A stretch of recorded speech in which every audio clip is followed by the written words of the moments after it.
Fitness ఛార్జీల పేరిట 15 ఏళ్లు దాటిన లారీలకు 30,000 వరకు వసూలు చేయడాన్ని నిలిపివేయాలని కోరుతూ కోదాడ లారీ అసోసియేషన్ నాయకులు మోటార్ వెహికల్ ఇన్స్పెక్టర్ జిలానీని కలిసి కోరారు.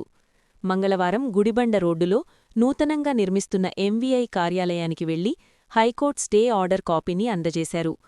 పక్క రాష్ట్రాల్లో ఉన్నట్లుగా కేవలం 1000 మాత్రమే ఫిట్నెస్ ఛార్జీలు వసూలు చేయాలని వారు కోరారు. రవాణా రంగం ఎదుర్కొంటున్న సమస్యలను దృష్టిలో ఉంచుకుని నిబంధనలను సడలించాలని విన్నవించారు. ఈ కార్యక్రమంలో లారీ అసోసియేషన్ కోదాడ అధ్యక్షుడు తునాం కృష్ణ, సెక్రటరీ యలమందల నరసయ్య, పైడిమర్రి లంకటనారాయణ, నాగేశ్వరరావు, నరసరాజు, శ్రీను, ప్రభాకర్, కనగాల, గౌసు, జానీబాబా తదితరులు పాల్గొన్నారు. మరిన్ని తాజా వార్తలకు విజన్ తెలంగాణ టీవీని సబ్స్క్రైబ్ చేయండి.